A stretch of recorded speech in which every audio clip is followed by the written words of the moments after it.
Hello friends, आज के इस वीडियो में हम बात करेंगे इंडियन कोस्ट गार्ड जीडी के ऑनलाइन फॉर्म के फिलअप के प्रोसेस के बारे में।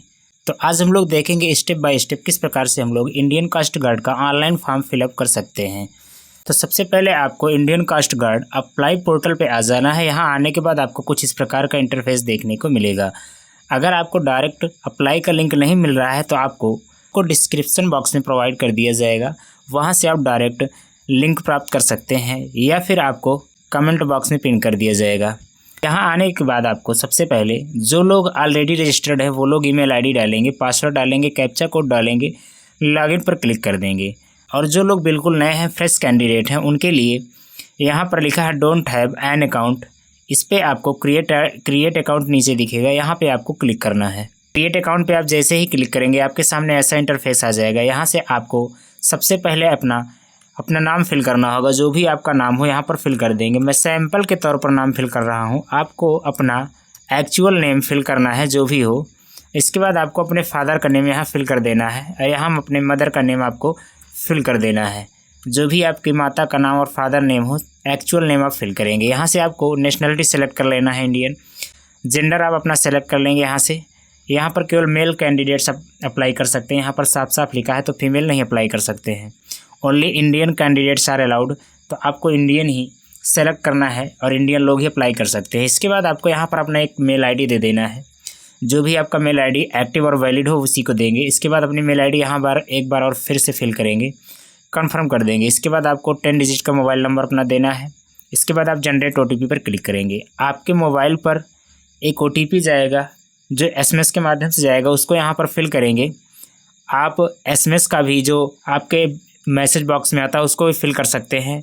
अगर नहीं आई है तो उसको आप छोड़ सकते हैं। इसके बाद आपको यहाँ पर सेलेक्ट करना होगा कि आपने किस माध्यम से जानकारी प्राप्त की थी कि वैकेंसी इंडियन कोस्ट गार्ड की निकली है। तो आपको यहाँ पर माध्यम सेलेक्ट करना है, यानी अदर सोर्स कर सकते हैं। अदर सोर्स से आपने कैसे प्राप्त किया है उसको एंटर करना होगा थोड़ा सा। इसके बाद आप नीचे आ जाएंगे। नीचे आने के बाद आपको सबमिट पे क्लिक कर देना है। यहाँ से आपका लिख कर आ जाएगा you have signed up successfully, please check your registered email और mobile for system generated password. अब आपके मोबाइल पर SMS के जरिए और मेल के जरिए आपका पासवर्ड भेज दिया जाएगा। इसके बाद आप यहाँ से ओके पर क्लिक कर देंगे। यहाँ से आपको अपना मेल आईडी डालना है, पासवर्ड डालना है, आप कैप्चा कोड फिल करके लॉगिन पर क्लिक करना है। अब आपके सामने ऐसा इंटरफेस आएगा। यहाँ से आपको अपना पासवर्ड रीसेट करना होगा।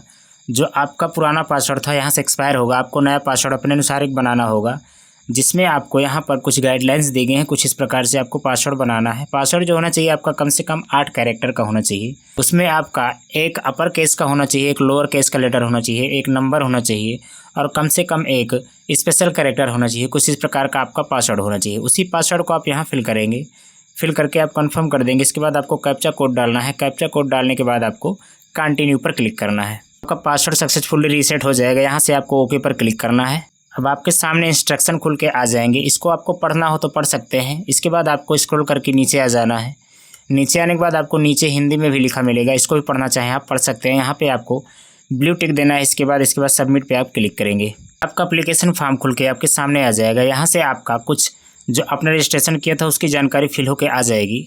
यहाँ पर आपको सबसे पहले आना है और यहाँ अगर आपके पास कोई एक ईमेल और है तो उसको दे सकते हैं, नहीं है तो आप छोड़ के आगे बढ़ सकते हैं। अल्टरनेट मोबाइल नंबर है तो उसको दे सकते हैं, अगर नहीं है तो यहाँ भी स्किप कर सकते हैं। इसके बाद आपको मैरिटल स्टेटस यहाँ सेलेक्ट करना है। जो भी है आपका सेलेक्ट कर लेंगे अनमैरिड। इसके बाद थोड़ा सा आगे बढ़ेंगे। यहाँ पर आपको आधार नंबर देना हो तो दे सकते हैं, ऑप्शनल है, छोड़ भी सकते हैं। इसके बाद आगे बढ़ेंगे। यहाँ पे आपको एक ID कार्ड सेलेक्ट करना होगा जो आपको एग्ज़ाम के टाइम पे दिखाना होगा। इसमें आप आधार कार्ड दे सकते हैं, driving licence, passport, voter ID, PAN card, जो भी है आपके पास यहाँ दे सकते हैं। यहाँ पे आपको अगर आधार कार्ड सेलेक्ट करना है सेलेक्ट करेंगे, ID नंबर यहाँ पर देंगे और दोबारा से आपको ID नंबर देके कंफर्म करना होगा। इसके बाद अगर आपके शरीर पर कोई मार्क्स है, निशान है, विजुअल मार्क्स है तो उसको आप यहाँ दे सकते हैं और आपको दूसरा मार्क्स यहाँ पर देना है। आपको देना ही पड़ेगा 2 मार्क्स। और इसके बाद आपको अपनी कैटेगरी यहाँ से सेलेक्ट करनी है। कौन सी कैटेगरी है आपकी, जनरल है, OBC है, EWS है, SC है, ST हैं, जो भी हैं आप यहाँ सेलेक्ट कर लेंगे। इसके बाद आगे बढ़ेंगे। आप कैटेगरी सेलेक्ट करने के बाद आपको यहाँ पर बताना है date of issue category certificate. आपको इशू डेट बताना है कैटेगरी सर्टिफिकेट का और आपको सर्टिफिकेट की वैलिडिटी यहाँ पर बताना है। थोड़ा सा और आगे बढ़ेंगे। आपको यहाँ पर अपनी डेट ऑफ बर्थ सेलेक्ट करनी होगी।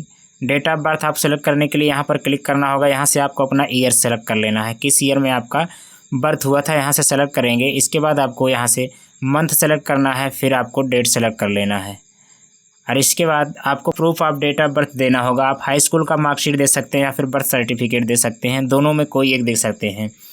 एज रिलैक्सेशन में छूट चाहिए तो आप यहाँ पे यस पे क्लिक करेंगे, नहीं चाहिए आप नो पे क्लिक रहने देंगे। फीस में छूट चाहिए, यस पे क्लिक करेंगे, नहीं चाहिए नो पे क्लिक रहने देंगे। यहाँ पर आपको सेलेक्ट एम्प्लॉयमेंट टाइप आपको सेलेक्ट करना है, किस प्रकार के आप एम्प्लॉय, आपको अनएम्प्लॉयड सेलेक्ट कर लेना है। इसके बाद नीचे आएंगे थोड़ा सा, अब आपको यहाँ पर अपलोड आईडी प्रूफ करना होगा, आधार कार्ड अपलोड करना होगा और यहाँ पर डीओबी प्रूफ आप मार्कशीट अपलोड कर सकते हैं। इसके बाद आपको सेव पे क्लिक करना है। आपका पर्सनल डिटेल जैसे ही सेव हो जाएगा अगला पेज आपके सामने आ जाएगा। पोस्ट के लिए, किस पोस्ट के लिए आप अप्लाई करना चाहते हैं, यहाँ से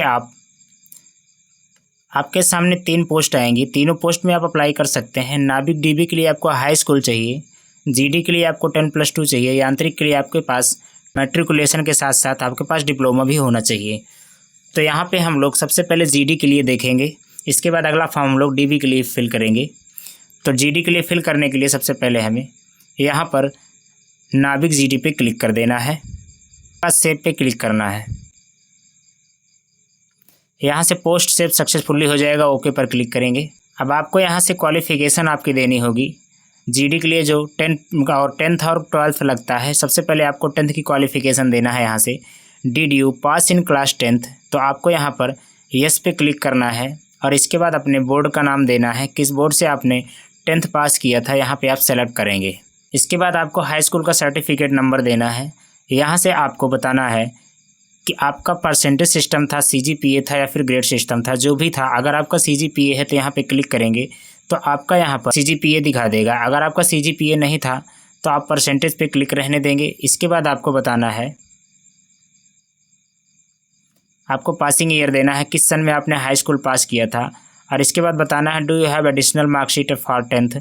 अगर आपके पास मार्कशीट एडिशनल मार्कशीट है 10th की, अगर 2 बार आपने हाई स्कूल का पेपर दिया था तो आप यस पे क्लिक करेंगे, नहीं किए हैं तो आप नो पे क्लिक रहने देंगे। इसके बाद how many subjects there in class 10th, आपको अपने के हाई स्कूल में कितने सब्जेक्ट्स यहाँ पर फिल करने होंगे। इसके बाद नीचे आना है, नीचे आने के बाद आपको यहाँ पर सब्जेक्ट का नाम देना है। सबसे पहले आपको ऐड सब्जेक्ट पे क्लिक करना है, यहाँ पर आप सब्जेक्ट का नाम देंगे। जब से सबसे पहले आपको हिंदी देना है तो HI लिखेंगे तो आपके सामने हिंदी लिख कर आ जाएगा, इस पर क्लिक कर देना है और इसके बाद आपको कितने मार्क्स प्राप्त हुए थे यहाँ पर फिल कर देना है। जो भी मार्क्स प्राप्त हुए हैं, मैं सैंपल के तौर पर फिल कर रहा हूँ, आपको अपना एक्चुअल डाटा फिल करना है। मैक्सिमम मार्क आपको यहाँ पर फिल कर देना है। इसके बाद आपको फिर से ऐड सब्जेक्ट पे क्लिक करना है, अपने अगले सब्जेक्ट का नाम लिख देना है, जो भी आपका सब्जेक्ट हो। इंग्लिश जैसे है तो आपको इंग्लिश लिख देना है यहाँ पे और इसके बाद आपको यहाँ से सेलेक्ट करना है। यहाँ पे आपको फिर से लिखना है कितने नंबर आपने प्राप्त किए थे और आपको पूर्णांक यहाँ पर डाल देना है। इसके बाद फिर से ऐड कर देना है सब्जेक्ट। अब आ जाएंगे आप अगले सब्जेक्ट में, जो भी आपका सब्जेक्ट है बारी बारी से दे देंगे। इसके बाद आपको 12th की डिटेल फिल करनी है, इसके लिए आपको 12th डिटेल पे क्लिक करना होगा। अब आपको यहाँ पर बताना है कि आपने 12th पास किया है नहीं, यहाँ पे यस पे क्लिक करेंगे। इसके बाद आपको फिर से यहाँ पर अपने बोर्ड का नाम देना है। बोर्ड का नाम देने के बाद आपको 12th सर्टिफिकेट का नंबर देना है। यहाँ पर आपको सेलेक्ट करना है परसेंटेज, सीजीपीए जो भी था, ग्रेड सिस्टम जो भी आप यहाँ सेलेक्ट करेंगे। इसके बाद आपको पासिंग ईयर यहाँ पे देना है। अब आपके पास एडिशनल मार्कशीट है तो यहाँ पर यस पे क्लिक करेंगे, नहीं है तो आप नो पे क्लिक करके आगे बढ़ेंगे। इसके बाद आपको यहाँ पर बताना है कि आपके हाई स्कूल में कितने सब्जेक्ट्स थे, आप यहाँ फिल कर देंगे। इसके बाद आगे बढ़ेंगे तो आपको ठीक उसी प्रकार से आपको इंटर कर देना है, जितने भी आपके सब्जेक्ट्स में इसी प्रकार से ऐड कर करके आपको लिख देना है। लिखने के बाद आपको यहाँ पर सेव पे क्लिक करना है। आपका डाटा सक्सेसफुली सेव्ड हो जाएगा। यहाँ से आपको अगले स्टेप पर ले आएगा। यहाँ पे आपको कम्युनिकेशन डिटेल देनी है। इसमें आपको एड्रेस अपना फिल करना होगा। एड्रेस फिल करने के लिए आपको सबसे पहले अपना परमानेंट एड्रेस फिल करेंगे। यहाँ पर आपको हाउस, बिल्डिंग नेम या फिर स्ट्रीट जो भी है आप यहाँ डाल देंगे। इसके बाद आपको लैंडमार्क निशान को 1 देना है। इसके बाद आपको phone number with area code, ये आपका ऑप्शनल है, छोड़ सकते हैं। यहाँ पे आपको स्टेट अपना सेलेक्ट कर लेना होगा, जो भी आपका स्टेट लगता है यहाँ सेलेक्ट करेंगे। उस स्टेट की आपको डिस्ट्रिक्ट बताना है जहाँ पे आप निवास करते हैं, उस डिस्ट्रिक्ट का नाम दे देंगे। इसके बाद आगे बढ़ेंगे, सब डिस्ट्रिक्ट आपकी क्या है आपको बताना है। इसके बाद आपको पिन कोड अपना यहाँ फिल कर देना है। पोस्ट ऑफिस का नाम यहाँ पर आप दे सकते हैं, आपकी जो पोस्ट ऑफिस लगती हो यहाँ पर दे देंगे। इसके बाद आगे बढ़ेंगे, आपका प्रेजेंट एड्रेस और परमानेंट एड्रेस अगर सेम है तो आपको यहाँ पर ब्लू टिक देना है, नहीं सेम है तो आपको फिर से फिल कर लेना है, मैनुअली फिल करना होगा। अगर सेम है तो यहाँ पर सिंपल सा ब्लू टिक दे देंगे। ब्लू टिक देने के बाद ऑटो फिल हो जाएगा। नीचे आएंगे, आपको यहाँ पर डोमिसाइल स्टेट एक बार फिर से सेलेक्ट करना होगा। इसके बाद आपको इंटर क्लिक करना है, सेव पे क्लिक करना है। यहाँ से आपका डाटा सेव हो जाएगा। फिर से ओके पर क्लिक करके आगे बढ़ेंगे। यहाँ पे आपको एडिशनल पर्सनल डिटेल देना है। सबसे पहले आपको बताना है have you been discharge from the Indian army. अगर आप इंडियन आर्मी, इंडियन एयरफोर्स या फिर गवर्नमेंट के किसी ऑर्गेनाइजेशन से आप डिस्चार्ज हुए हैं तो इस पर क्लिक करेंगे, नहीं हुए हैं तो नो पे क्लिक रहने देंगे। इसके बाद आगे बढ़ेंगे। यहाँ पे आपको बताना है detail of criminal proceeding in court of law. Criminal case के बारे में है, आप अपने अनुसार इस पर नो पे क्लिक कर सकते हैं या फिर यस पे क्लिक कर सकते हैं, जो भी आपके साथ है। ज़्यादातर आपको नो पे ही क्लिक करना है अगर आप फॉर्म फिल करना चाहते हैं तो, नहीं तो आप इसके लिए एलिजिबल नहीं होंगे। इसके बाद आपको बताना है कि if the applicant has been convicted by court of India. अगर आपको कोर्ट ऑफ इंडिया के द्वारा कन्विक्ट किया गया है तो आप यस पे क्लिक करें, नहीं तो आप नो पे क्लिक करके आगे बढ़ेंगे। इसके बाद अगला स्टेप आता है आपको बताना होगा कि आप बाहर किए गए हैं किसी एग्ज़ाम से तो इस पर क्लिक करें, नहीं किए गए हैं नो पे क्लिक करके आगे बढ़ेंगे। इसके बाद आप सबको सबमिट पे क्लिक करना है। आप अगले स्टेप पर बढ़ेंगे। यहाँ से अगला स्टेप जो होगा फ़ोटो अपलोड करने के लिए होगा। फ़ोटो, सिग्नेचर और लेफ्ट थंब इम्प्रेशन अपलोड करने के लिए होगा।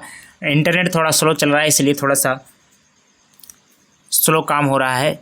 अब आपको फ़ोटोग्राफ जो अपलोड करना होगा उसके लिए कुछ क्राइटेरिया होंगी। फ़ोटोग्राफ अपलोड करने के लिए आपको यहाँ पर गाइडलाइन दी गई है नोट के बगल में। आप क्लिक हेयर पर क्लिक करके देख सकते हैं।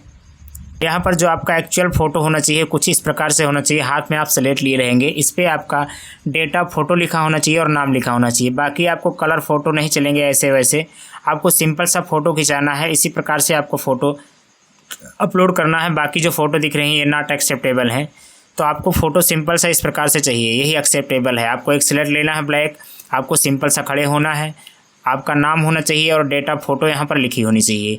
इसके बाद आपको फ़ोटो अपलोड कर देना है। फ़ोटो अपलोड करने में अगर आपको समस्या आ रही है तो आपको ध्यान से देख लेना है। फ़ोटो पे जो फ़ोटो होगा आपका पासपोर्ट साइज़, उस पर लिखा होना चाहिए जो लिखा है पासपोर्ट_ फोटोग्राफ।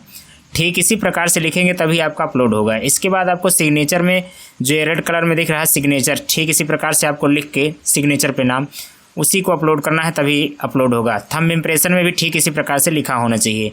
फ़ोटो और सिग्नेचर अपलोड करने के बाद आपको सेव पे क्लिक करना है। अब अगला स्टेप आपका आता है, यहाँ से आपको एग्ज़ाम सिटी प्रेफरेंस देना है। प्रेफरेंस आपको कुछ इस प्रकार से देना है। यहाँ पर लिखा है is there any city listed within 30 kilometre radius from your present address.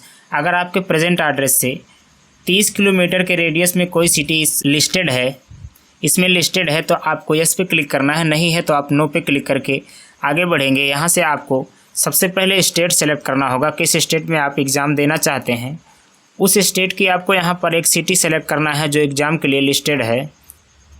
और इसके बाद आगे बढ़ेंगे, आपको फिर से स्टेट सेलेक्ट करना है। इसी प्रकार से आपको बारी बारी से 5 स्टेट सेलेक्ट करने होंगे, 5 सिटी सेलेक्ट करनी होगी और आपको बताना होगा यहाँ पर उस सिटी का शहर जो भी आपका सेंटर बन रहा हो, बारी बारी से आप सेलेक्ट कर लेंगे।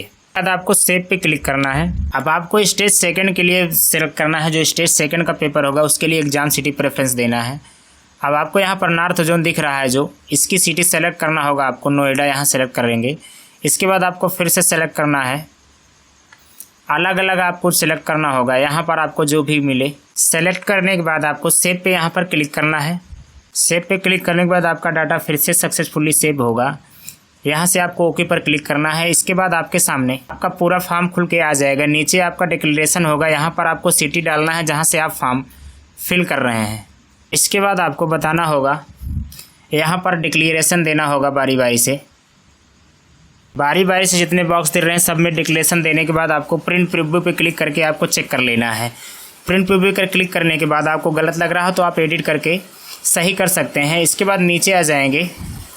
नीचे आने के बाद यहाँ पर 4 ऑप्शन दिख रहे हैं, इसमें आपको सेलेक्ट करना है have you seen the print preview. आपको अपने प्रिंट प्रीव्यू देख लिया है, इस पर आपको इस पर क्लिक कर देना है। इसके बाद आपको यहाँ पर बताना है do you want to edit the application और the upload documents if the detail in your applicant are incorrect. अगर आपके एप्लीकेशन में इनकरेक्ट डॉक्यूमेंट अपलोड हो गया है, एडिट करना चाहते हैं तो आप इस पे क्लिक करेंगे, नहीं करना चाहते हैं आप नो पे क्लिक करके आगे बढ़ेंगे। अब इसके बाद आपको बताना है do you utilise the edit option. अगर आपने एडिट ऑप्शन का प्रयोग किया है तो आप यस पे क्लिक करेंगे, नहीं किए हैं तो नो पे क्लिक करेंगे। और यहाँ पर आपको बताना है कि आप फाइनली सबमिट करना चाहते हैं तो यस पे क्लिक करें, नहीं करना चाहते हैं नो पे क्लिक करेंगे। इसके बाद आपको सेव पे क्लिक करना है। अब आपको एक बार फिर से यहाँ पर डिक्लेरेशन देना होगा, यहाँ पर ब्लू टिक देना है, इसके बाद यहाँ पे ब्लू टिक देना है। बाकी यहाँ पर जो बॉक्स दिख रहे हैं इन पे भी आपको ब्लू टिक दे देना है। इसके बाद आपको कन्फर्म डिटेल पे क्लिक करना है। अब आप यहाँ से फाइनल सबमिट पे क्लिक कर सकते हैं। फाइनल सबमिट पे क्लिक करने के बाद आपका फॉर्म फाइनली सबमिट हो जाएगा। यहाँ से आप एप्लीकेशन फॉर्म आप देख सकते हैं, व्यू एप्लीकेशन फॉर्म, या फिर आप प्रिंट आउट लेना चाहते हैं तो प्रिंट एप्लीकेशन फॉर्म पे क्लिक करके एकदम नीचे आएंगे तो आपको दिखेगा यहाँ पर प्रिंट पे क्लिक करेंगे, आपका एप्लीकेशन फॉर्म फाइनली प्रिंट होकर आ जाएगा। तो आपको एक बार प्रिंट कर लेने के बाद प्रिंट आउट रख लेना है। अगर आपका फीस लग रहा होगा तो आपको फीस दिखाएगा, आपको जो भी 300 रुपये पे करने होंगे आप पे कर सकते हैं आसानी से। वीडियो अच्छा लगा हो तो वीडियो को लाइक शेयर और सब्सक्राइब जरूर कर दीजिए। धन्यवाद। फिर से मिलेंगे नई जानकारी के साथ।